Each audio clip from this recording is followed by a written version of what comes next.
Hi, everybody. I think I'm here. Let me double check and make sure that I'm in the right place and that I can see comments. If you're here, let me know if you can hear me and see me okay. If you could do a sound check for me, I really appreciate that. So let me know if you can hear and see me in the comments below.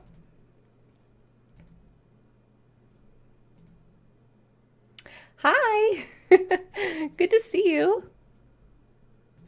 Okay, so this is bizarre. I'm live in two different places on Facebook right now. So they are doing some weird stuff with Facebook Live right now. This is crazy. So if it's a little laggy, I do apologize. Okay, everybody can hear and see me. Great. Okay, give me 1 second. And all I want to do is I just want to pin this to the top of the announcement section so that people can find it. Okay, so how are you guys doing? Let me know. What's up with you guys? What have you guys done this week? What goals have you completed this week? It is Follow Through Friday. So if you made some goals, I post every Monday, I post a check in and see. I want you guys to create some goals every single week because that is the way stuff gets done. So let me know what you did this week and what you accomplished this week. And I think I'm almost done. I'm almost ready. Okay, great. Hey there, Elizabeth, Melina, Keva, Donna, Marla, hey, Victoria, hey, Janet, howdy. Hi, Cece. Donna says, what mic do you use? Because it has amazing sound. This is the Blue Yeti microphone. And I'm typing it right now in the comments section for you. You can get it off of Amazon. I want to say for this whole kit, for the boom kit, it was like 150, maybe 200, something around in there. But honestly, it's like this is one of those microphones that you buy and it'll last you 20 years. You know what I mean? So it's a worthwhile investment in my opinion. Hey Jenna, hey Kirsten, good to see you. Pamela, welcome back. Hey guys, hey. A lot of you are here, so great, awesome. So I'm just gonna take a really quick moment and I'm gonna move you guys over here and let me get set up. Okay, so I just want to take a quick moment to introduce myself to you. A lot of you know me, but we've got a lot of new members lately, so I figured, hey, why not? So, hi, my name is Christina Quick. I'm the admin of this group. This group is actually a support group that I created to support my online academy, the Profitable Psychic Divination and Business Academy. And or you may know me as the Tarot Biz Mentor from YouTube. So if you come over from YouTube, you probably know me as Tarot Biz Mentor. If you come over from Instagram, you probably know me as Tarot Biz Mentor over there as well. And so what I am is I'm a business coach and I'm a psychic. I'm a psychic business coach. So that means that I'm psychic and that I can help you psychically with your business, but also that I specialize in psychic businesses. So what I do is I help spiritual life coaches, and what I do is I help you with content marketing. So I'm a content marketing unicorn. I love content marketing, specifically video content marketing. And so what I do is I specialize in helping tarot readers, psychic readers, Reiki people, healers, like all, if you are intuitive or psychically inclined, then typically speaking, you're the type of person I want to work with. And so what I do is I help people build up their online coaching empire. And I do that through aligned content marketing, which will help you become a magnet to money and to clients. And so I have almost a decade of full-time experience in this industry. I've been selling psychic readings online since 2009, but I've actually been involved in e-commerce and online businesses since 2003. So I have 18 years of online selling experience, which is crazy. I didn't really know what the internet was going to be like and selling on the internet. And actually, my first business was selling on eBay back in 2003. And that's how I made my first 25 bucks online. So that's a cool side story. And what I really love to do now is I really love to introduce people to passive income. That's like my jam. I love helping people come up with courses, workshops, other ways that you can sell your time passively, because I really want to work with the people that want to shift out of the selling their one-on-one time. You know what I mean? Because you can only make so much money when you're selling one-on-one time, but you can make an infinite and unlimited amount of money when you're selling passive income products. And that's like my true passion is passive income products. So before we get started, I have a question for you. If you'll go ahead and type it down in the comments below. By the way, I suspect we're going to be here for an hour. I'm going to try to blow through it. I'm going to try to get through it because I don't want to waste your time. And I'm sure you probably got important things that you need to do. But I do suspect that we will go the full hour. And if we have time, I would like to do a Q&A. So if you would like to comment below in the comment section, what is your biggest struggle right now with marketing your spiritual or psychic services and products? So I'm just kind of curious. I would like to get a background on you, and what are some things that haven't really been working for you, or what are some things that you kind of think, maybe some limiting beliefs or something along those lines, because I might have a little trick or a tip or something along those lines for you. Okay. So today we're going to be talking about 5 of the biggest marketing mistakes that spiritual life coaches make. And it's going to be a little bit of tough love, but I think that you guys can handle it, because everybody in here wants to make 6 figures. Everybody in here wants to make $100,000 a year. That's why we're here. And we want to do that through selling psychic services and products.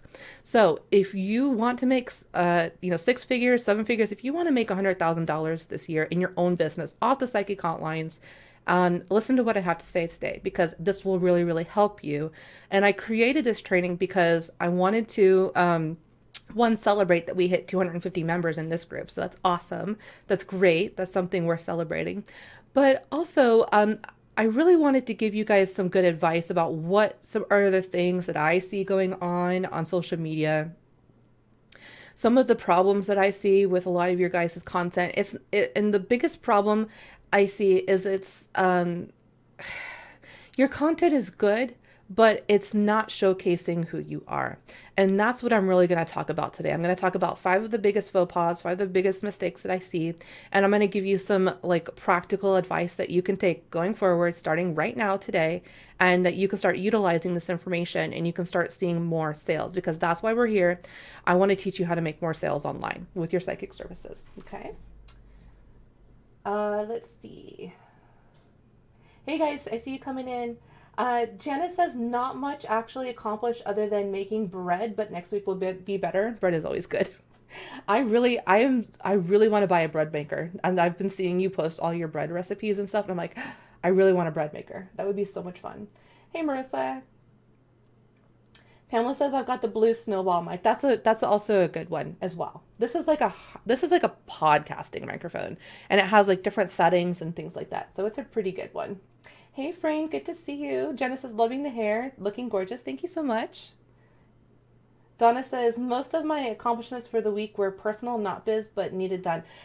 Actually, I've got a lot of personal stuff done this week as well. I did a lot of cleaning yesterday, honestly. It just really, really needed it. Like vacuuming, the stuff that you don't really want to do, but every now and again you have to do it. It makes a really big difference. Pamela says, I needed to beat the unusual snowstorm here. Oh my gosh, it was like 70s the last couple days here, and then all of a sudden it's like freezing, drizzling rain, snow, sleet stuff today. And I'm like, what? But honestly, I've been here in May where we have a snowstorm before. And I live in Kansas City, Missouri, by the way, if you're wondering. So I live in the Midwest, like smack dab right in the middle of the United States of America. And we've had some weird years where we'll have like snow in May, and then we also have weird years where we won't get any snow after like January. So we're kind of in one of those rainy seasons, I think, right now. Hey, Kristen. Lynn says 6 figures or more would be great. Right. Hi, Erica. Melina says, I can't seem to get traffic on my Facebook page and have no traffic on my Etsy. Yeah. Okay. So I can tell you right off the bat that your traffic on your Facebook page is intentional. That's because they want you to pay for ads as well as Etsy. But I'm going to give you guys some hints today of some things that you can do to kind of beat that algorithm. So yeah, starting off, yeah, Facebook pages, your reach is going to be really small because they want you to pay for ads. And that's just how it is. Okay, so traffic. So one of the things we're talking about is traffic to our traffic to business pages and to Etsy. Kirsten says limiting beliefs. I feel like it will be either too exhausting. Oh, yeah, I understand. That's why you need to invest in passive income and automated schedulers. And Marissa knows all about that too. But we'll talk about that too. Also, I always fear that I will have to sell something that doesn't interest me. That's a good segue into passive income as well. Andy says, lots of experience with tarot and online marketing, but I'm just starting online. I need to get established, need to find new clients. Okay, so finding new clients, that's one of the problems. One of the things that we need to focus on today. Jenna says, my Facebook group is sort of a ghost town, so engagement, okay. Everything I had set up for this year so far was in person, and clearly that's a fail. Right, everybody's kind of in the same boat with that. Melina says, I work on the lines, but would much rather do readings on my own so I can choose the clients. I know what you mean by that for sure.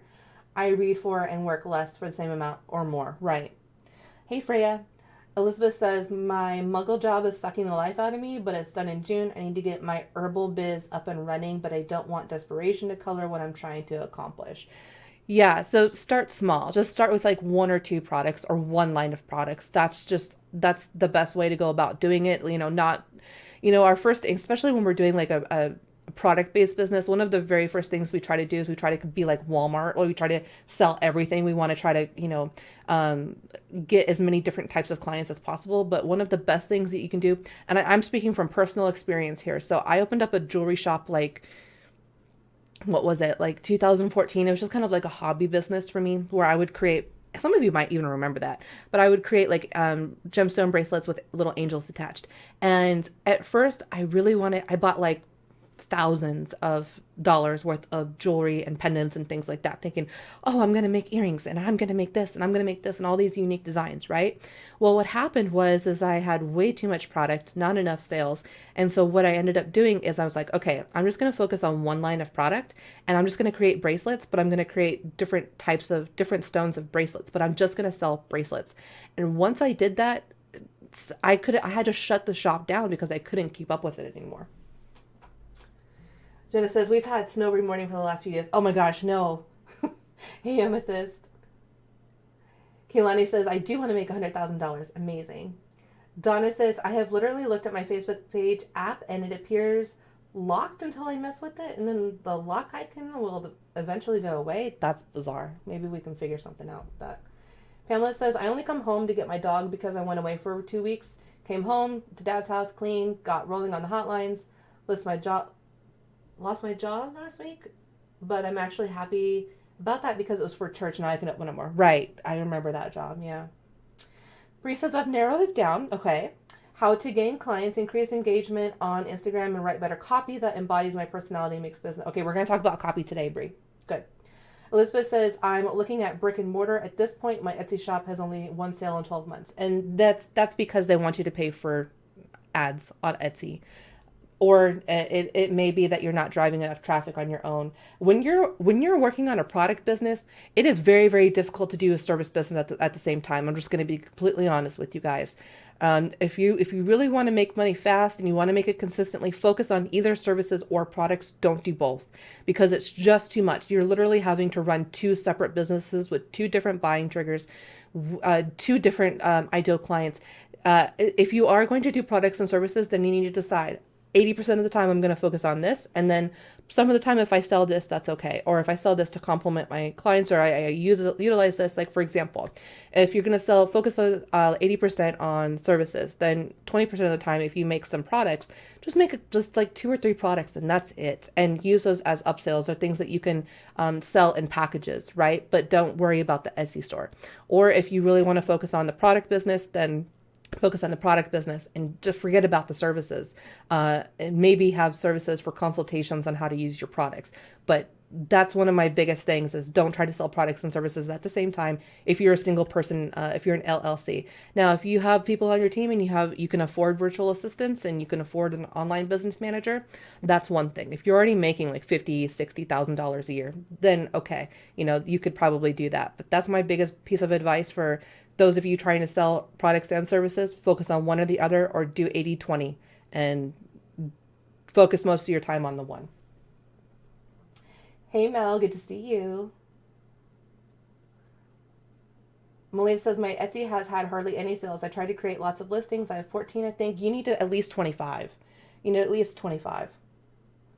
You got one sale for 25. That's still good, Melina. That's really, really good. So you pay 25. That if you break even when you do ad revenue, you're doing good. I know that sounds weird, but ad revenue is interesting in that, or not ad revenue, but you're paying for ads to get income. Okay. If you break even, you're doing good. I know that seems weird, but it's true. Hey, Jen. Amanda says, my strategy is marketing my soaps and natural products to my fans only to then branch out into public selling advertising. Okay. So we can definitely work with that, Amanda. All right. So let's get into it. So I'm going to talk about the problem, and then I'm going to talk about maybe why this happens, or what is the mindset behind this problem and why you're doing it wrong this way. And then I'm going to give you some tips and some solutions on how you can kind of fix that, or some different ways that you need to think about your content. So today we're going to be talking about the content that you post. We're going to be talking about your copy. We're going to be talking about the mindset and things like that. All right.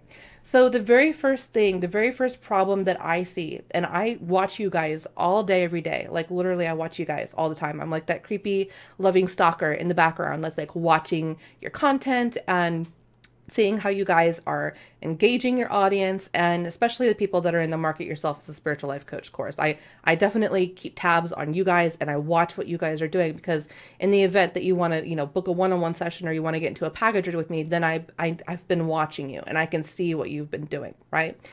So I have been watching people for years now. I've been in business coaching now for 6 or 7 years now. 6 years? 6 years. Yeah, 5, 6 years. And so the number one thing that I see that is the biggest problem is that marketing is too vague, right? It's too vague, and you're using spiritual cliches to kind of help you sell your readings and your coaching sessions. And what do I mean by that? So comment down below if you know some spiritual cliches. Book this reading to live the life that you really want to live. Or book this reading so we can explore your blocks to your happiness. Or, things like that. Like, okay, what does that mean? You guys aren't really connecting with what that actually means. What does being happy even mean? That's going to mean several different things to several different people. Or, living the life that you really want to live. Okay, get specific. What is that? What is the life that they really want to live, right? So a lot of the marketing that I'm seeing that is not targeted. It's just vague, and we're relying on these. When you're selling spiritual services and you're in the psychic industry, there is a language that you learn, right? Is everybody aware of this? Like the language that you learn to talk about, like we say like vibration and attraction and abundance, there are specific buzzwords that we utilize in our marketing and our messaging, right? And we kind of think that just because we learn that language, that's enough, that we can speak the language, that maybe that's going to help us sell it. In a way, yes, that you do need to be aware of the marketing language in spiritual communities and in our industry. But at the same time, you cannot rely on that to sell, because it doesn't say anything. And that's one of the biggest things is your marketing doesn't say anything. It doesn't appeal to anybody. It's not specific enough. It's not targeted enough. Okay. So if you are not connected enough to your ideal clients' pain points, you need to know what are the 2 things that you need to know? Market yourself as a spiritual life coach, people. What are the 2 things you need to know? You need to know, 1, their pain points. You need to understand why they need your services, right? You need to understand, what is the pain? What is the negative feeling that they're feeling? What is the negative thoughts, the limiting beliefs that they're going through? And how does your service or product tie into that? The second thing that you need to know is you need to know their buying triggers, right? So everybody buys in a different way, and they buy for a different reason. If you get really specific with your messaging on who your products and services are for, and you really focus on like getting really specific, people are going to start paying attention. So if you are posting and you're like, nobody's paying attention to me, it's because you're not saying anything special. You're not standing out. You're not, think about when you go to buy something, right? So think about it from a consumer point of view. When you're looking for something to buy on Instagram or Facebook, or you see an ad or something like that, are you going to buy the thing that's vague, that you're not really sure what it is they're actually selling? Because you as a service provider, you know how awesome your stuff is. Like, you know what you're doing. But if you can't translate that into your copy and tell you the potential person that's reading your copy what it is that they're going to get and why they should buy it, they're just not going to buy it because it's too ambivalent. It's just too ambiguous, right? So if you do that, you might get some sales, but you're going to get the low hanging fruit. You're going to get the easy sales. And it's usually the people that are on the impulse buy. Now, we know that impulse buyers are not the people that are going to make up the bulk of your business as a service provider. You need to rely on your regulars, your repeat business. You need to rely on your retargeting, people that you've already sold to, upsell them into higher packages or into, different services and different programs and things like that. But if you actually want to start selling to higher end people that are actually going to want to do the work, that's the number one thing. And not focusing so much on the $25 impulse buy, you know what I mean? There is a place for that, and you can get to six figures absolutely on that. But at the same time, if you really want to, attract the people that really are going to do the work, you have to become more specific about who you're talking to, what you're saying to them, and why they should even consider you. Why are you even the person that's the best candidate for them to hire? You know what I mean? So if you do that, you're going to really get more of the people that are like, if you just focus on like the spiritual lingo, you're going to get people that are like wanting the predictions and the yes or no and the is my boyfriend coming back, or I haven't talked to this guy in 7 years. When is he going to call me? And if you want to go beyond that, you have to realize that you are more than just a tarot reader, and you're going to have to start using more than just tarot reading language to sell.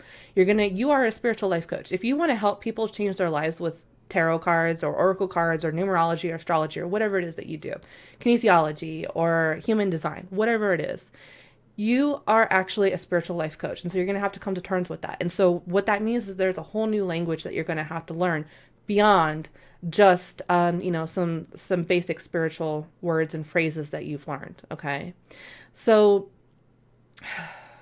to fix this first problem, being too vague, you have to tap into who it is you want to work with. You need to tap into how you can help them. You need to design your offers to actually provide a solution to them. That's one of the next. I didn't put this as one of the things, but this is another big thing. If you're just on the street corner yelling readings, there's life coach sessions, and you're not designing them. Like, okay, so an example of that would be, let's take for example, someone who's a love and relationship coach. Okay, we'll probably just use this as an example throughout this live training. So let's say you're a love and relationship coach, and let's say you specialize in twin flames and soulmates, and you're just on the street corner saying, get a love reading, $25, get a love reading, $25. Yeah, you're going to get some people. But if you design your services to be more targeted, like, for example, you put together a $200, instead of like a $25 tarot reading where it's just a basic love reading, maybe you put together a $200 love reading package where it's like, the basis is, okay, find your twin flame, right? And then the basis of that service is like, okay, what are the blocks and to covering your twin flame? What are the steps you need to do? And then maybe you add some like candle magic in on that, or you add like some affirmations or some Reiki or something else, like you beef it up.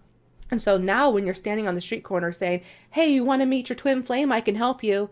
People are going to be like, oh, you know how to introduce me to my twin flame? Okay, yeah, I want to hire you. All right. And you can go even more and more and more targeted. So you can go more and more targeted even in that. But that's one of the first things is you need to start becoming more targeted. And also you need to start releasing the content that's speaking to them that makes them think that you understand their issue or their pain points wholeheartedly, and that you're the best candidate to help them see through that. Okay. No, not duplicates of the same listing. Just basically take what I just said and create specialized offers. Marissa says, follow your passions. Absolutely. Pamela says, makes sense, one or the other, otherwise you burn out. Pamela says, we need different words. Amanda says, who you market to and what you can do for them. Yes. Marissa says, copywriting is still a work in process for me. That and testing out content on social media to see if it's worth making it into an offer. Don't do that, Marissa. Don't put stuff together that makes you happy and then work on creating the content to attract those people. That's one thing I do see you do. I do see you like try to see who's interested and based on your audience. And honestly, that can be a passion killer as well. So I think, in my opinion, it's much better to decide on what you want to do because it's what you want to do. And then instead focus on your time and efforts on attracting the people that actually want that. And that's through creating content that speaks to that person. If you want to go for the easy sale, you can absolutely, pull your audience and see what they want. But I would do that for more like fast selling $25 or less kind of offers. Hey, Mario. Yep. Okay.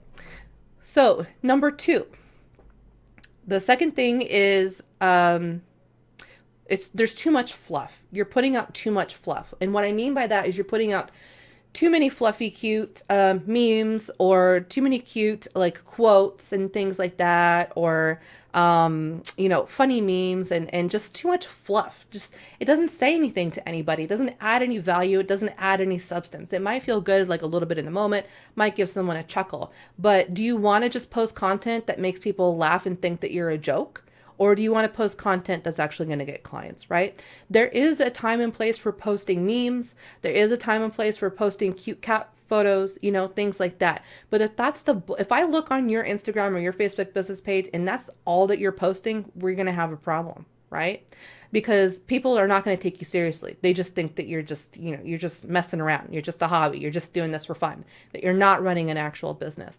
And when you start coming to your business as a CEO, as someone who, I am running a business, and you take that into your energy and you put that out into the world, people will start respecting it. If you're not getting respect as a business owner, it's because you're not giving people the opportunity to respect you. And I know that can be kind of triggering for some people, but it's honestly very, very true. If you're still dealing with people begging you all day, every day for free readings, you're not showing up as a business. Simply, that's just how it is. I think I've had one person in the last 4 years ask me for a free reading. People will not even try it anymore because I am so focused 200% on showing up that I am a business. I'm about making money. This is how you can work with me. And that's the energy that you need to put out. Not cute cat photos, not great, motivational memes with quotes and things like that. That's fine every once in a while. But it's not going to get you buyers. It's not going to translate into sales. Okay? So if that's not what you should be posting, so what should you be posting? What are some types of content that you actually need to be posting? So first, your content should be one of these 3 things. It could be a couple of these things, or it could be an offshoot of one of these things. The first and foremost, the one is motivational. So motivational is a type of post, a type of content that inspires people to take action. A call to action can be part of that, although that's not exactly what I mean by getting someone to take action. If you are someone that really likes to put out quotes and you really like to put out like motivational quotes, fine. But don't just leave the quote and run.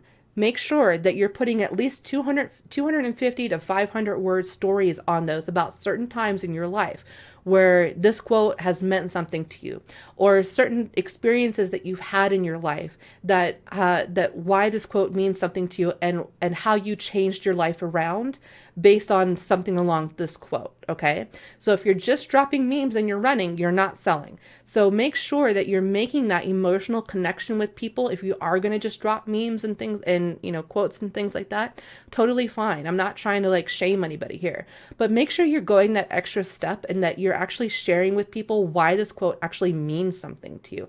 And it's all about making that emotional connection. It's through storytelling that we do this, right? Or you can also use that as like client story times where you can talk about like, I had a client last week where we talked about this and she was going through this problem and I reminded her of this, that, and the other. And then bam, there's your motivational quote. Okay.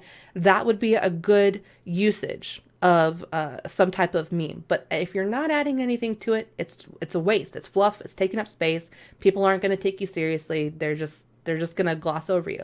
And after a certain point, they're going to become anesthetized to that. They're just going to see, oh, you're just the funny quote lady. Okay. Or the motivational quote lady. And they're not going to go further than that. Okay. So you can do memes, but what I really mean is to get someone to take inspired action. Just one simple thing, right? Whether that's doing just one simple thing, or it could simply be thinking about something in a little bit of a different way. Just very simple, short, to the point, like mindset tips or tricks or strategies or something along those lines, or getting people to just take action, right? So the other thing, number two, is that you also need to start investing in educational content. Are you giving people confidence that you even are good at what you do? I mean, you think you're good at what you do. You probably know that you're good at what you do. If you're watching this, you're probably someone who is good at what they do. But are you actually giving out educational content? If you look on my YouTube, it is nothing but educational content. Why do I do that, guys? Why do I do that? It's because, well, there's a couple different things, all right? So I'm just going to be straight up and honest with you guys. The people that have come before us, the people that have been the very first marketing, online marketing that was done was a lot of the times really bad. Not all of it, but it was most of it was bad. They really screwed up this industry. Like right when I started getting on the scene and doing this full time is right when like 2 or 3 years after people started like just ripping on those internet. We see it all the time. Instagram influencers and, buy this product on the beach of Maui and sipping my Mai Tai. And, I make, $5 million this year and all I do is sit around on the beach and drink Mai Tai. Okay. So that can happen. That is possible for you. It's possible for anyone. But what a lot of people did is they did it in a negative way where they lied. And so what you have to understand is that a lot of people have messed up this industry and that people don't trust online sellers as much as they used to. When we first started getting into it, it was like, nobody ever thought anybody would lie about anything like this. They weren't wise to those scams and schemes. But now people are more discerning, right? Which is why I make such a conscious effort. Like, I give you guys content that I've paid thousands of dollars for free on YouTube. You know what I mean? And I do this because I want to over deliver, and it's a trust exercise. It's a trust building exercise. So when it comes to actually selling my programs, it's going to be good, because if my free stuff is this good, well, dang, then my paid stuff is probably going to be even better, right? Or at least on par with my free stuff. And so it becomes like an issue of like, okay, if you're not investing yourself into educational content and you're not teaching people, one of the things that most people struggle with is they're like, one of the limiting beliefs that comes up a lot is, well, if I tell everybody what I know for free, they won't have a reason to hire me. And actually, that's not true. So why people hire you is because they want the experience and they want the expertise from you, right? And people don't buy knowledge from you, and you have to understand that. So freely give your knowledge away. Just give it away. Just give knowledge away. It costs nothing. And most of the time people can find that information on Google and things like that, What people really buy for is they buy because of your energy, and they buy because they want your expertise. They don't buy your knowledge, all right? So don't feel stingy when it comes to releasing educational content, or don't feel like just because you give away like certain tips and tricks and things like that, that people aren't going to turn around and pay you for that knowledge. They still will, but it's going to be your expertise. So it's more like, how are they going to apply that knowledge? So the way that I balance it is I try to give knowledge that's general, that's kind of based, that can help everybody.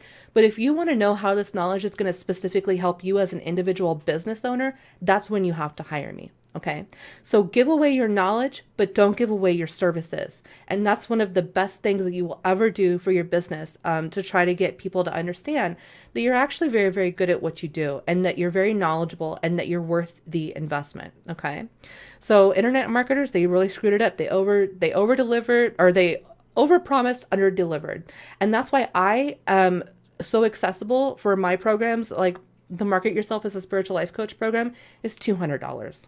$222. That is nothing. That is a drop in the bucket for what I've paid probably around $20,000 for all of my business coaching courses and coaches that I've worked with. Okay. So that's what I try to do is as a business owner is I try to be accessible and I try to make sure that people understand that I'm the best candidate for their choice. And if you do this, then it will be, you'll have too many clients. You will have people that are fighting over to get into a one-on-one with you. Right now, my one-on-one price is $400. And it's not because I'm the best at what I do, although I'm pretty freaking good at what I do. I'm a unicorn at what I do, but it's $400 because supply and demand. You know what I mean? That's what it is. So think about that.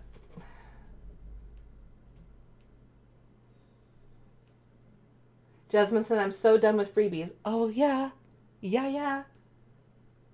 Melissa says, what do you think about doing live freebies to get people to buy your offers? No, no, no. Jasmine says, themes, Valentine's Day, Halloween targets, what's going on? Yeah, that's why, yes, that's another. Seasonal is awesome. If you design your offers seasonally, that is a fantastic way to sell because then you can just recycle those offers. So like if you come up with like a Valentine's, like I have the Give the Most Epic tarot readings for love and relationships, and then I have one for Halloween. And I sell those. I sell like probably around, I would say 25 to 50 of those every single time that they roll around. And it's a passive income product I've made years and years and years ago, but it's seasonal, right? And so that's another really good way to to package your stuff is focus on what's in season at the time. Yeah, I know.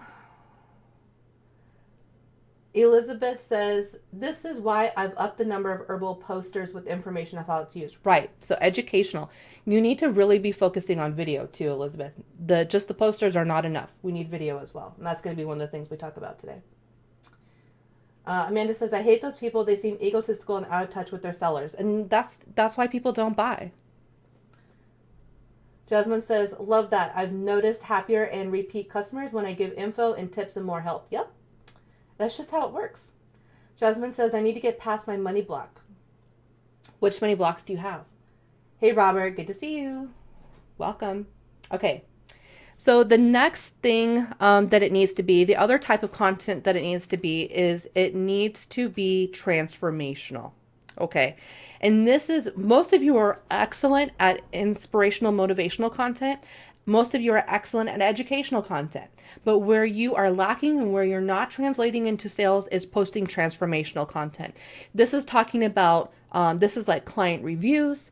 This is talking about scenarios where you talk about like story time, like client story time, where you're talking about like certain things that went on with a certain client and how you help them overcome that. And now they're doing X, Y, and Z. They've overcome that and they're meeting their goals and exceeding their goals. Okay. Another type of would be like talking about objections, buying objections, and talking about blocks. So if you are selling a product or service and people have blocks towards investing in themselves to receive those products and services, then guess what? You need to start posting content that's going to challenge those beliefs and challenge those objections. And it's polarizing. Sometimes it can be polarizing, but you need to invest in polarizing. A little bit of polarizing content is necessary. You don't want to be too polarizing in that you have, people who are divided, but you want to be polarizing enough that you just kind of kick their butts a little bit and just kind of challenge them a little.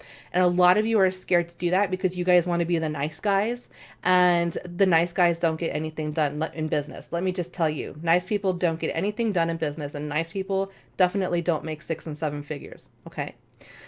So if you are reluctant to post about how you helped your client overcome this, if you're reluctant to post your positive reviews, if you're reluctant to challenge people, to challenge their buying objections, to challenge their beliefs about their worth of investing in you, doesn't matter what they even, okay, so relationship coach, twin flame expert, right? So if you have someone that wants to meet their twin flame, but they don't have the self-worth and the self-confidence to even think that they're worthy of attracting their twin flame, you don't have a buyer. So what you need to do is you need to backtrack. So most people just stick They go right to the offer and right to the service, but they don't investigate. Again, this kind of loops back around. You need to understand your pain points and your buying triggers for people. So if you are trying to sell a package where you're doing a reading on how to get someone to manifest their twin flame, but you're not putting out any type of content that builds people's confidence up or challenges their beliefs about their worth, about being able to meet their twin flame, then you're not getting people to pay attention. And when do we pay attention the most? When the content's polarizing, right? So do some polarizing content. Don't be scared to kick a little booty, do a little tough love, but also don't be scared to toot your own horn and make sure that that people see that people are witnessing that other people really love your content, that they love your services, and posting reviews and transformational client stories. You need to be doing that at least a couple times a month minimum. All right, or working it into your storytelling with your motivational meme somehow. It needs, this is not like, okay, you have to pick one category, but these are the three things, the 360 point of view for what really gets people engaged, right? Does that make sense? Donna says, do you feel you need client permission to use their sessions as examples? No, no, you don't. Because you're not, just be careful what you say, and what I'll leave it like, what if I do that, then I will make sure that it's at least a month or two past the point where, I might change some details just a little bit to respect their privacy. Like, for example, I might change a little bit about what they hired me for, but it doesn't matter because I can still get them results. You know what I mean? So no, I don't feel that we need permission. Melina says, how can we offer educational videos as a reader without giving away free readings? Okay. Melina, why do people need 3 reasons you need a tarot card reading? 3 reasons, 3 situations when you need a love reading. Okay. 5 ways the tarot card reading can help you. Okay. And on and on and on. There's so much you can do with that. That's educational. Hey, Nicole. Good to see you. Elizabeth, I have tons of reviews, just not sure how I should be posting them. So Elizabeth, what you can do is what I used to teach in the Make Tarot Your Business course was take that client review and add it into your copy. So for example, you get a client review that says, she was quick and she was accurate, and I loved that she really listened to what I was going through. Okay. So take those words and put those into your copy. So when you go to sell that reading, again, say, are you looking for a quick and fast reading? I'm here. I want to listen to you. Are you looking for someone to listen to bounce ideas back off, right? So what you can do is you can take the copy, the words and phrases that they utilize in your feedback, and you can implant that into your copy to sell your services to someone that's similar to who bought from you already, right? Does that make sense? So that's kind of one way I do that. Okay, number 3, consistency. One of the biggest problems I see is the lack of consistency in marketing. I see people go at it like really hard because you'll get really fired up and motivated and you want to go at it, and you do, and you're posting like 5 times a day, and you do this for a week, and then the next week you're just totally burnt out and you don't want to do anything. Or you just poof and you disappear, right? If you go back to posting nothing but like cute cat photos and memes, you're right back at where you started. All that momentum that you tried to get with your social media and sales, it's just gone. You have to start over. So one of the biggest things that you need to focus on is consistency. And what that tells me is when you are like 1 week and you post like 20 times and you're like, yes, I'm doing this and I'm fired up, right? And then the next week you're back to posting cute cat videos. That tells me that you're just a hobby. You're not a business. You know what I mean? Businesses have to be consistent in their marketing. That's just something you're going to have to get through your brain. You're going to have to do it. And that's the impression that you're giving off, that it's just for fun. You're not taking it very seriously. And people they may not understand that intellectually, but they're going to feel that energetically, if that makes sense. So one of the things that you can do is you can sign up for some auto schedulers. I use Hootsuite and Post Planner. Post Planner, I think, has a $3 a month plan. I think Hootsuite, I think you can post up to 30 posts before you have to pay. You can post up to 30 at a time. So you can use auto schedulers to space your content out. Like, for example, couple weeks ago, I recorded like 20 YouTube videos and I just did it all in like a couple days. And then I just set it to where it'll just auto schedule like every 2 days, like Mondays, Wednesdays, and Fridays. So like the video today, for example, how to keep people on the line longer on the psychic hotlines, I filmed that like 2 weeks ago. You know what I mean? So you have to, it's a self-discipline thing. Number one, it's a self-discipline thing. You have to discipline yourself enough to be able to hold back a little bit and just schedule things out. But also it's a way of dealing with burnout. So if you're doing the Spitfire rapid posting and then you don't have any energy left over, and you're going to know your body. Like I do with chronic fatigue and I have an autoimmune disorder. So I know what it's like to literally be in fibromyalgia. I know what it's like to not be able to get out of bed because you're in too much pain. No matter how much you want to do that, you can't sometimes. Or I know what it's like to have kids and you can only work on certain days and finding a sitter and things like that. So what you really want to do is instead of Spitfire posting, what you want to do is focus on your productivity, and then you want to schedule that productivity out in a manageable way. Sometimes that's going to take a couple months for you guys to figure out like, okay, how much can I really do this? But it's much better if you're going to post 10 times, it would be, or 12 times, it would be much better to post 2 times. How many weeks are in a month? 4? Okay, let's go with 8. So it would be much better to post 2 times a week for 4 weeks than to do 8 posts in 2 days. Does that make sense? It's all about consistency. People need to see your content a minimum of 7 to 8 times before they even start to notice you. People will read the same content over and over and over again before they even recognize that it's the same content that they're reading, or before they even take action. So another thing you can do is you can recycle. So if you created a video, write a blog post and put like a couple points of that out in a couple days.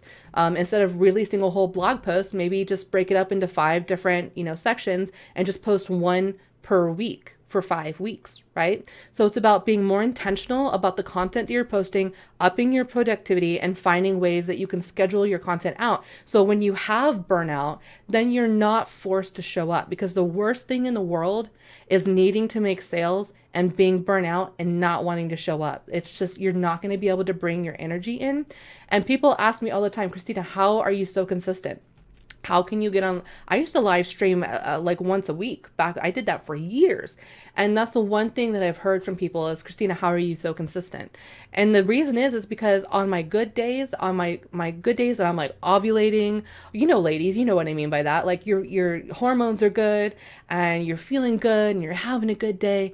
That's the day to dive 4 or 5, 6, 8 out, 10 hour, 12-hour days into your business, and then just drip feed that content over the next month, so that if you don't have another day where you're feeling high vibe and you have the energy to do it, then you don't have to worry about it. That's how I stay consistent. It's not that I am here Mondays, Wednesdays, and Fridays, but sometimes I'm here from in my bed in my pajamas because I can't get out of bed because I'm having a fibro flare, or I couldn't sleep because I had insomnia and I'm just worthless to everybody, but I can manage to text something, you know what I mean? So that's one thing. And the frequency of which you need to post is a minimum of 3 times per week. Minimum 3 times per week. I typically post Mondays, Wednesdays, and Fridays. Mondays are a really good day because everybody is looking for motivation for the week. Mondays are awesome to post. Fridays and Saturdays, you're going to get the most views and hits and things like that. So if you can put out something on Monday, put out something on Friday, maybe put something out on Saturday, or put 2 things out on Friday. You know what I mean? So 3 times a week minimum. If you really want to hit it hard, you want to hit it aggressively, you're in the middle of a launch, you need to be posting a minimum of 9 times per week. That's 3 times per week. Okay. Does that make sense? Okay. Elizabeth is good. Hey, Queen Leonie, good to see you. Melina says, are you talking to me? I have a cat page. Well, that's one thing. If you have a cat page, then that's a cat page. So what you need to do, Melina, is if you don't have it monetized, you need to sign up for affiliates for cat toys, or you need to start blogging about cats and sign up for AdSense revenue. You need to start figuring out how you're going to monetize it. You know what I mean? Erica says, I used to post daily on Instagram but stopped. Have to start over, but I'm wondering if I should delete all and restart. I've thought about that myself before, but here's the thing. I'm not worried about the aesthetic. If some of the posts that you have are old and like they're no longer relevant, or they're selling readings or sessions, or products or services that like you don't offer anymore, go ahead and delete those. But if they're motivational, then, or what you could do is you could save it and then delete it and then recycle it, or you could just recycle it. Look, I'm going to tell you right now that I'm not that Instagram influencer perfect page and feed. I honestly don't give a crap what it looks like, because likes and followers and admiration doesn't equal sales. When I go, people ask me all the time, because look at my Instagram, I only have like 700 people. Look at my Facebook page, I only have like 400 people. My Facebook group only has 250 people. I am not about getting the most numbers. I'm not about getting the most likes, the most followers, the most subscribes. That all is like icing on the cake. That's the cherry on top for me, but it is not the reason I create content. I create content to sell, right? And that's what we have to switch our brain, our mindset. Am I creating this content to sell, or am I creating this content to look pretty? And those that can do both at the same time, you guys are freaking epic goddesses. I'm not really there. I can't really do that. I have enough mental space to create awesome copy, to create something that's going to really hit and people are going to find value of it. And the aesthetic part, if I can nail some of the aesthetics part, if it's the same color, I'm happy. But I'm not worried about like what it looks like or my past posts or things like that. But it just kind of depends on what your intention is and what those posts are, Erica. So if you have, like I said, if you have things that are not relevant, or it doesn't really, it doesn't make you feel good about your online space, go ahead and delete it. But if it's just a matter of like, it just doesn't match your overall aesthetic, I would say just go ahead and leave it, and just start over, because people are only going to scroll down so much. So one of the things you could do is like go create like 20 posts real quick in Canva, and just flood your Instagram with like motivational memes or pretty pictures or something like that to just kind of bury it down, and then start working on like the actual content that you want to release.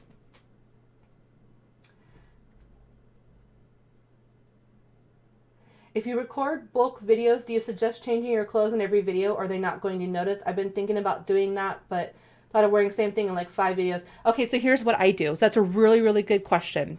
Excellent question, actually, Amanda.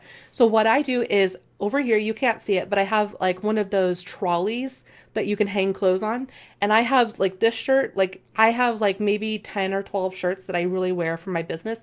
And why I tend to do that and I don't wear like new things all the time is because brand recognition, and I want people to recognize me, right? So I have a trolley over here and it has all of my shirts on a hanger. And what I will do with my makeup also, sometimes if I'm feeling it, if I'm like, I can't deal with this right now, then screw it. I'm not going to do it. But what I do, I also have I keep some eyeshadow in here. So I'll do my face makeup and I'll start really, really light on my makeup, and I'll change my shirt, record a video, change my shirt, maybe add a little bit more, a darker color, change my shirt, add a little bit more of a darker color. So you will notice in some of my videos, I'll start out with like really light makeup and wearing one thing. And then over the course of like, if I film like 5 or 6 videos, my makeup will get darker and darker and darker, and I'll become more gothy. And then I'll try to, do my wardrobe kind of according to that. So that's kind of how I do it. Cause I agree with you. I don't think anybody would actually really care, but I think that as far as like getting people's attention, wearing the same shirt in 5 or 6 videos might actually hurt you more than help you. But at the end of the day, if like you can't like force yourself to do that, I don't think it's going to work against you. I just think that if you do change it up a little bit, then I think that will definitely help. Nicole says Hootsuite and Post Planner. That's what I use. Emily is one of my friends, Emily Muniz. She just did the Simplicity Tarot. She was telling me about Loomly. I haven't had a chance to sit down and look at Loomly yet. So that's another one that I was kind of looking at. She said it's kind of like Hootsuite. Hey. Leonie says, so could this be a post note like quotes? I love to make my own. As long as there's some type of story behind it and you're doing some type of storytelling behind it. Oh, How do I sign up for affiliates? So what you'll have to do is you'll have to look online. So what you can type in, like you can type in like cat toys and affiliates, or you could even sign up on an Amazon affiliate store, and you could like do product reviews for cats, and then link to the affiliate so you get a small commission off of what you sell. You could feature different products and things and like in your pictures and do product links with that as well. I don't know if I'm not in the cat industry, so I couldn't tell you like where to go for that, but I can at least tell you that Amazon is a good place to start. Right. Elizabeth says, "Are you getting ROI?" And every single time, that's a really great question and quote, Elizabeth. Every single time you sit down on your computer and you go to post something, I mean, not, I would say 90% of the time, okay? Because social media should be fun and you should be able to post cute pictures of your cats if that's what you want to do. I'm not saying don't do that. But what I am saying is 90% of the time when you go to sit down to create a post for your business, not your personal timeline, but your business, ask yourself, what is the return of interest on this post? Is it going to get me more engagement? Is it going to get me more signups for my opt-in? Is it going to get me more sales for my readings or my coaching sessions? What am I actually getting out of this, right? And that's how you can better balance that whole like, feeling of I'm giving too much but not getting enough back. Very, very good. Nicole's a little kitty. Melissa says, it's a page dedicated to metaphysical stuff. I offer services too, though. The name is cat related, so I post cat stuff too. Depends on how you're doing it. Post cats and tarot cards together, or post cats and crystal balls together. You need to bridge the gap, or just focus on black cats or something. Or like gothic pictures of cats or something. But that needs to be like, if you're posting cat photos on that page and you're also selling metaphysical things, like I would actually have to sit down and do an audit to really be able to give you like good advice. But I would say 7 out of 10 times should be your business and 3 out of 10 times should be a cat post. You're welcome, Erica. Example, I'm not sure what you're talking about, Leonie. Can you clarify that? And then I'll be happy to give you an example. An example of what? Donna says, how do you balance personal info without sacrificing privacy, especially if you're very, very private? So I can tell you what I do. All of my Instagram, my YouTube and stuff like that, like that's all business. I have my own private YouTube that I use for my own personal use. Like, so YouTube, my business, my computer in my office is business only. So it only has my business accounts on it, none of my personal stuff. And for my Facebook timeline, I'm not the type of person that adds just whoever on my personal timeline. If you're on my personal timeline, it's because we've talked in the past, we've had a good connection, or I really like you. For some reason, we just really get along. Or you've messaged me and you've expressed to me that you like my work and you want to be involved. So if someone just random sends me a friend request, I don't add them. My timeline is my personal sanctuary place that I don't put up with anything. If I don't like what you post, I'll just unfriend you. And it's nothing personal. It's just because that's my sanity place, right? That's my place where I have complete control over the content that I'm absorbing on my personal timeline. On my phone, I have business and personal, but I have personal accounts. So like if I want to just peruse YouTube or something like that, then I will just do that on my own personal account on my phone. I won't do it on my business account. So I try to not mix both, and I try to give myself certain places that are for me and that are like, if someone messes with my boundaries on my personal space, I don't have to feel negative about getting rid of them because I have so many public spaces. YouTube, I have 3 Facebook groups, Instagram, whatever. I have so many public places where we can interact and you can interact with me that I don't feel negative about if I don't want to be Facebook friends with you. You know what I mean? And that's just kind of how I look at it. I hope that helps you. Marla says, there's a deck called Cat Tarot. Maybe post some cards. That would be a good idea as well, Marla. Very good idea, actually. Leonie says, a story quote, like, how would I start it? Okay, what you're going to want to do, Leonie, is watch the first half of this because that was one of the first things I talked about. And we're at the hour mark, so I can't really go back and teach that right now. Melina says, and mostly witchy black cat things. Yeah, that's good. So figure out ways to monetize that. All right, number 4. We're almost done. Thank you for hanging in with me. I know this is a long training, but I really want to give you some good information here. So number 4, another big problem I see is that you're not asking for the sale. And this is huge. And honestly, this should be like the very top of the list. It should be at number one. But I can't tell you how many social media marketing audits I do for clients and people that are in my programs that the first thing I notice is I can't figure out, number one, who the hell you are. What's your name? None of you put your names on anything. Put your name on it. My page is Christina Quick hyphen the profitable psychic. People, I don't even, a lot of you are following me on Instagram. I don't even know who you are. I don't, who are you? Put your name on stuff. Second, I can't figure out what you sell. If I can't understand if I can't look at your page and know within at least 5 minutes of digging around what you sell and how I can pay you, I'm not going to spend the time. I'm going to go somewhere else where someone else wants my money more than you do, right? Because they're going to tell me how I can pay them. You need to be pitching. If you're posting, you need to be pitching a minimum of one out of every 5 times that you post. At least 80% of the time that you're posting, it needs to be, it could be like inspirational, motivational, blah, blah, blah. But at least 20% of those times that you're posting, it needs to be a hard pitch. And I mean, buy this now. Here's the link. Thank you. Right? So people like what you have to say. They like your content and they want to work with you. And there's a lot of people that are frustrated as hell with you right now because they can't figure out how to work with you. They can't figure out how to pay you. Okay. So if people can't figure that out, guess what? You're not going to get paid. So you have to, this is your burden as an online seller. This is one of the hardest things that even I still struggle with. It's 10 years later almost. I still struggle with this. How can I make the buying process easier and easier and easier, right? This is something that I personally work at every single day to try to refine my buying process to say, yep, here's what I have. Here's the link. Thank you. Right? And so what I recommend you do is recommend you ask a friend to go through on your page and see if they can find out how to hire you and what they can hire you for. And if they can't figure it out in 5 minutes, then you're not pitching enough. You're not being direct enough, straightforward enough to get people to purchase from you. Right?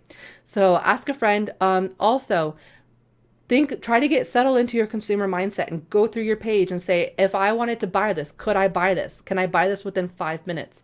If they can't, then you have a problem. And again, that's something I deal with all the time, that I'm constantly trying to refine that process and refine it and refine it and refine it. So you have to make it so unbelievably obvious. And a lot of you are scared to piss people off. Well, what if I pitch too much? They're not gonna like me anymore because I'm too salesy. And that's BS. It really is. If people like you, if they like your energy, if they like your content, and that's why you do value posts that are transformational, motivational, or educational. If you're doing that, then there's no fuss about the 20% of the time where you're asking for the sale consistently. The people that judge you for being too salesy are crappy people that you just want to get rid of anyway, that you just get rid of them. Just let them be mad at you. Post nothing but 10 posts that are asking for the sale. And if they get pissed, let them go. Because right now they're holding your energy hostage. They're holding up that space. They're taking more than they're giving to you.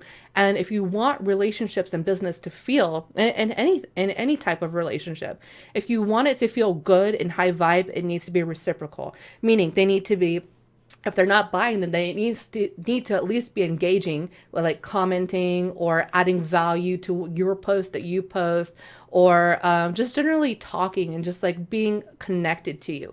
If they're not connected to you and they're just secretly judging you, then screw them. Let them go. They're psychic vampires.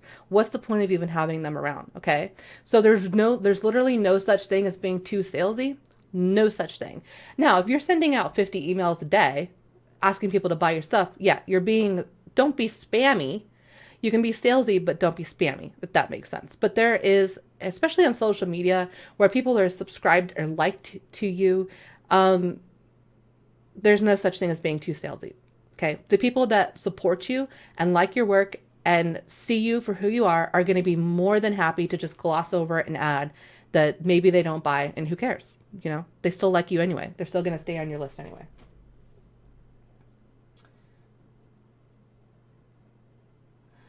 Okay, Lonnie says, can you speak about Facebook groups and Is that an extension educational content? So what I do in my Facebook group is I'm really big on Facebook groups, Kaylani.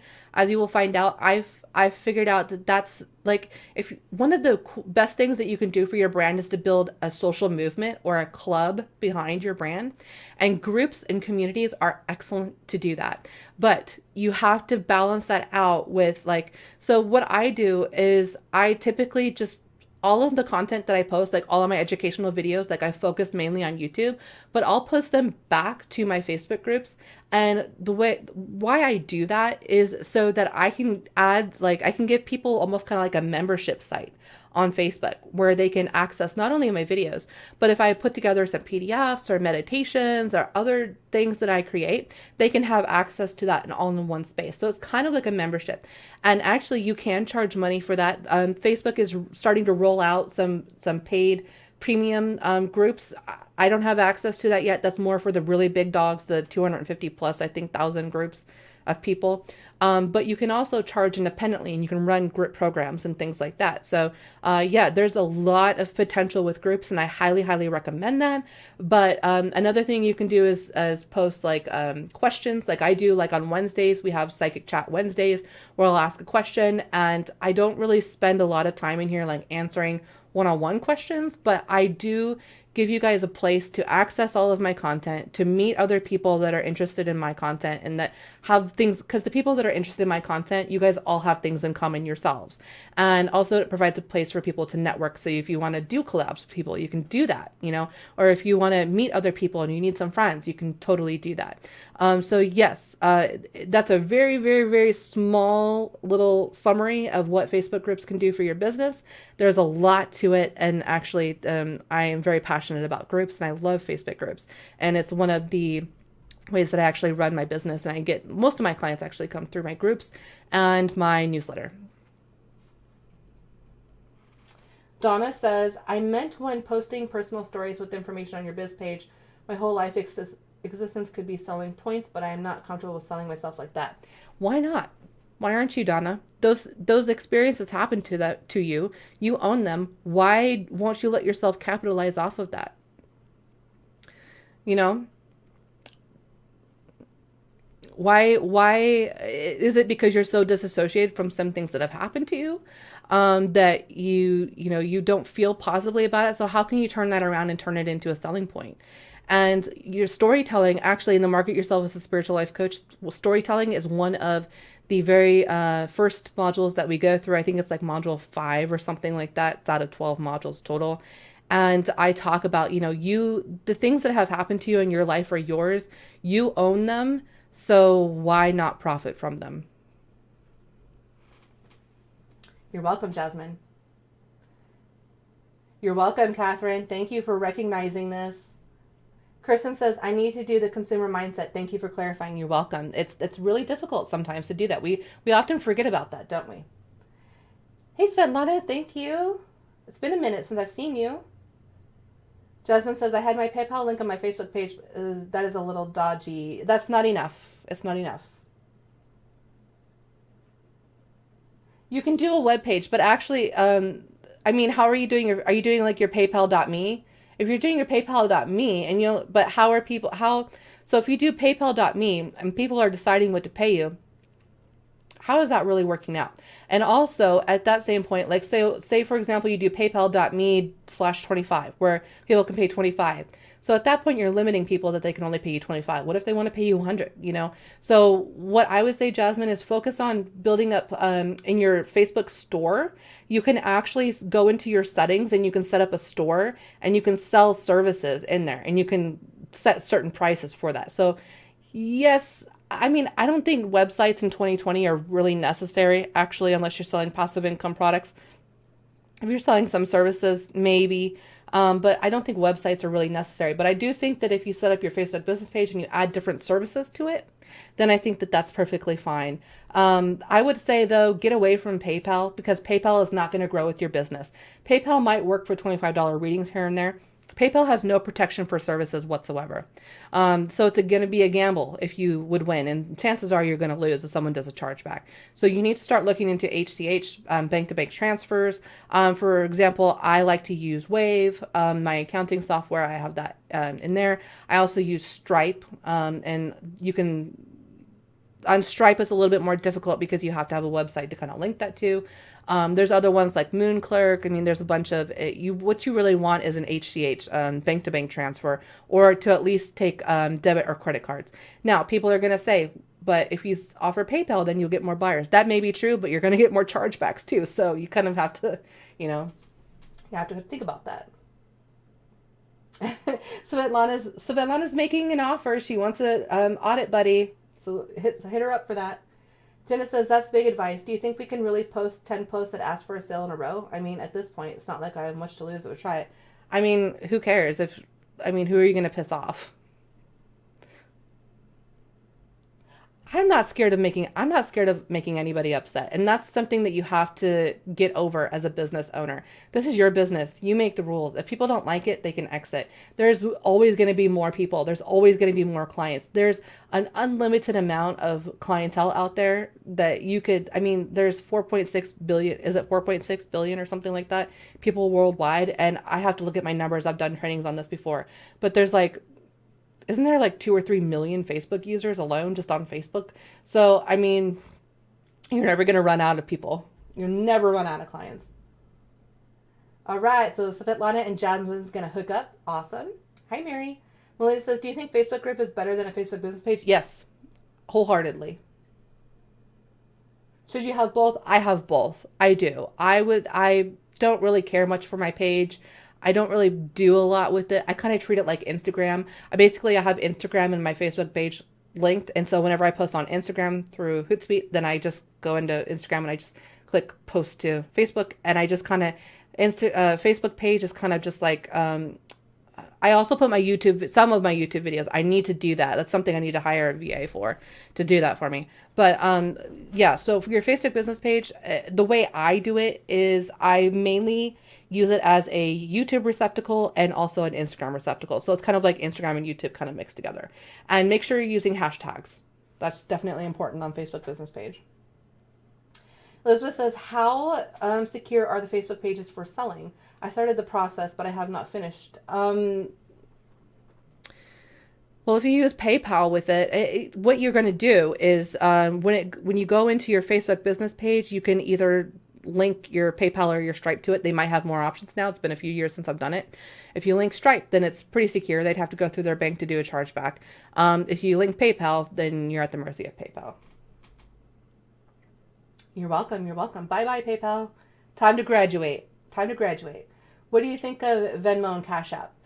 I don't find it's necessary. However, a lot of people are having success with it. And so if it works for you, then it works for you. I think that Venmo and Cash App are going to attract more of the younger crowd. I tend to work with older people. I tend to work with 30 and 35 and up people. That's just the type of client that I work best with. But, your clients that are like in their 20s, they might be really keen on Cash App and Venmo. So it kind of depends on like who you're trying to market to. But if people ask if you have Cash App or Venmo, then maybe sign up for it.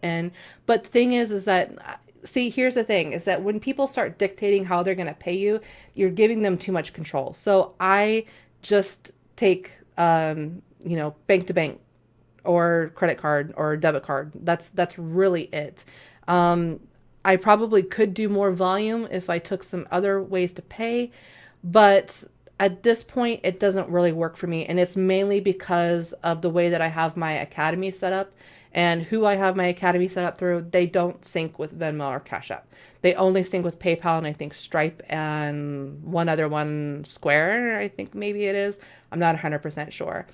So it just kind of depends. But I would say, if you want to do Venmo or Cash App or look into it, sure. But when we start requiring certain payment processors, that's when people can kind of fall off. So that's why I just say, go with Wave or something, where Wave is not a payment processor per se. They're just a, what is it called? A payment gateway, meaning that they'll run your card, but you don't have to have Wave to pay people. Does that make sense? So if it's, I don't know if it's like that with Venmo and Cash App. If it is, where they don't actually have to have an account, but it will you just utilize it to take a payment, then sure, I don't see that being a problem. They wanted my bank info. I don't know. Elizabeth, message me about that because I'm not 100% sure. And send me some screenshots of where you're putting that in because I don't remember them asking for any bank info. However, no, you're not in Canada. You're not in Canada. For Canadians, I know it's a little bit different, but if you're in the US, they shouldn't, I don't think that they should be asking for bank accounts. I don't foresee that's something that they do unless they've changed things. All right. So the final thing, you guys, the final thing, thank you for hanging out with me for so long. I'm notorious for these super long trainings, but I hope you're getting something out of this. So the final thing is is really easy, and that's you're not on video. So if you're not on video, that's pretty self-explanatory. Video is meaning that you don't live stream or you don't record videos. Good luck. Good luck to you. Wish you all the best. Video is king. And the video is future. So you must get on video if you want consistent sales. And I would say live stream at least once a month. But yeah, you definitely want to get on video. And right now the trend is shorter videos. Under 20 minutes long is the trend right now that people are really liking, the shorter videos. And every once in a while you can do like a longer video. Like this training, well, I'll probably leave it up on YouTube for like 6 months and then I'll probably take it down and sell it as a passive income product for like $25 or something. Or maybe like somewhere between $10 and $20 or something like that. Because this is a workshop, this is content that people would pay for. Absolutely. So that's kind of how I handle it, but I've definitely started with my videos doing shorter videos under 20 minutes long at a higher frequency. So I used to do really long videos and only post like once or twice a month, but when I really saw people starting to come in like massively over to Facebook from YouTube is when I started posting 2 or 3 times a week. Or once a week, but shorter videos under 20 minutes long. That's what people really want right now.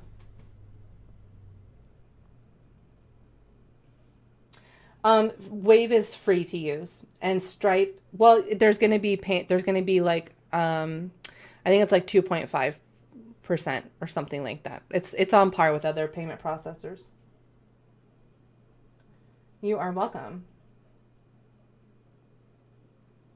Is there money to be made from just readings or training courses or both? Yeah, absolutely. There's a bunch of money to be made. It's not that, well, yeah, it is that people are making more money through trainings and courses. Why? Because it's a passive income product. Because you can sit down for 2 hours, record a course, and you can sell that an unlimited amount of times. You can't sit down with someone for a 2-hour session, a 2-hour reading, and make that money back. So when you're selling readings, when you're selling your one-on-one time, there is an absolute limit to what you can make. You can still make 6 figures, 7 figures doing services, but you're going to have to be pretty high up there as far as, the investment level to work with you. But yes, so trainings and courses and things like that, that is where the unlimited amount of money is. That's where the millionaire money is, because you're able to basically make an unlimited amount of money on that same time that you would have spent with someone one-on-one. That's why my one-on-ones are hella expensive, because it has to be worth my time. Because because I can meet with you and I can help you, and that's great. And I could certainly do that, and I get a lot of fulfillment out of that. But I'm going to be completely honest. If I could create a passive income product in that hour and I could make $5,000 with it over the next 5 years, I'm going to do the passive income product. And it's no offense to anybody. That's just what it is. That's just business, right? You are welcome. You are welcome. So if you take what I say today and you think about it and, you apply these solutions to the problems that I've brought to your attention, you will see an increase in sales. And thank you for joining me. I want to take a moment to invite you to consider joining my Market Yourself as a Spiritual Life Coach course. It is 12 modules long. There's about 25 hours of content. There's about 300 plus pages of workbooks with like templates and questions and journaling sections and resources and things like that. And this course will specifically help you identify who your ideal clients are, how to create services and products to sell to those clients. It'll help you come up with your own content creation calendars. This is a course you take if you want a 1, 3, or 5 year plan for your business. Okay. So it is an in-depth course, and it's going to teach you a lot of the things that you need to know to be successful in your business. So if you are lacking clarity about anything I mentioned today, and you're like, oh, that sounds good, but I don't know what to do with that, you need to take the course, because it is the type of course that I've left no stones unturned. And when you start getting about halfway through it, then that's when people are like, oh, now I see why I needed this course, right? And so there's no way that I could put all of this information, these 12 modules. If you wanted to work with me one-on-one for me to teach you the exact same thing that I teach in this course for $222, that comes with feedback, by the way, in 2020. So if you're watching this in the future and it's not 2020, you need to look at the sales page and see if it still comes with feedback or not. But if we were to sit down and meet every 2 weeks for a year, it would be a minimum of about $15,000, okay, to get all of this information in a one-on-one type of setting. So if you are motivated, if you're a self-starter, if you're someone that, that can sit yourself down and watch an hour or two of a video a couple times a month and then do the homework, you will see the results in that. So the biggest shame that I see out there with marketing, especially what really gets me in my heart, what really, really breaks my heart, is that I know how talented a lot of you are, because I can get hints of it in your content. I can see where, oh my gosh, if she would have just done this, it would have been so much better. She would have gotten that sale, right? So it is soul crushing, really, for me to watch you guys make these mistakes. And it's a shame that you are so talented and so good at what you do, but nobody else knows. It's a shame that you are like the internet's best kept secret with your niche and how you help people. And so I really want to give you guys access to very, very high level marketing tips and strategies that will help you get to the 6-figure level. I have people that enroll in there in a couple months, they're selling out their one-on-one packages. I've had people enroll in that, and within a month or so, they have their first 10K month. Okay. So if you are dedicated and you have the aptitude for technology, you like to write, you like to create posts, you like to engage people, you like to be a member of the community, that's what all of this is really about, then that course is for you. And I really want to make it accessible for you. And the reason why I have it at $222 and not $5,000, which I could easily charge $5,000 for this course and get it. The reason I have it at $222 is because I know that you need this information. And I know that if you are someone on the psychic hotlines, or like if you started your reading business and it's been a couple years and you're still not getting sales, I know what it's like to not have money to invest in yourself, right? And so I've put it at $222 because I know that $222 is a little bit of a stretch for you, but I know that you can do it. I know you can find the resources to make that happen, right? So if you sell 1 hour sessions for $100, that's a couple sessions that all you have to do is sell to get to this course. Okay. And so I check in on every Monday. And so, you get 6 months of support, and then you have an option. You can extend that support. I have people that have taken it 6 months ago and they're just restarting it again. They're going through it again. So it's one of those courses that will grow with you and grow with your business, but it's also one of those courses that you can keep going back to, and you can find more gems and more ways to utilize this course. So let's say you get in, you have a niche that you think that you want to go with. Let's say 3 months down the line, you're like, screw this, I don't want to go with this niche. Okay, let's start over. And so it's just a simple matter of going back to some of these modules and starting over with this information.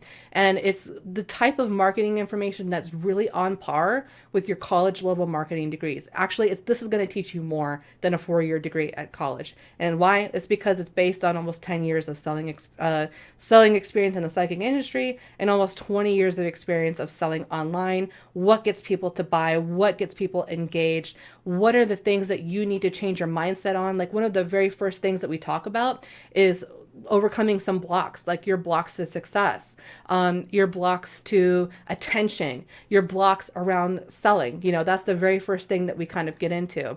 And then it goes progressively more practical. So it starts out more mindset woo, and then it goes more practical. And so there's things like how to use Google to find content that your clients actually want, how to create your own transformational stories. What type of stories can you tell?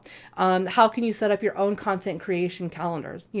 There's a lot to it. It's 12 modules long. It's a little bit of a beast, but it's one of those courses that you're going to be sitting in it for 3 months to maybe a year, and you're still going to get things out of it. So it's one of those courses that is going to give you a huge return on investment, and is going to teach you the life skills and the marketing skills that you need to know that's going to take you 20 years into this industry. All right.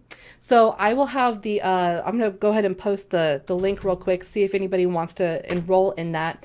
I will be checking in Monday with you guys for homework submission. So right now is like the best time to just go for it and get into the course and spend this weekend just kind of like poking around in there and just seeing what's all in there. All right, so here it is. Here is the link. All right. This was wonderful. Thank you so much for your knowledge. You are so welcome. One of the things that I am so passionate about, Jasmine, is sharing knowledge. I'm a teacher. I'm a mentor. That's one of the things I also teach you how to discover in that course that I'm talking about right now. To discover, are you a coach? Are you a mentor? Are you a teacher? Are you a hybrid of one of those?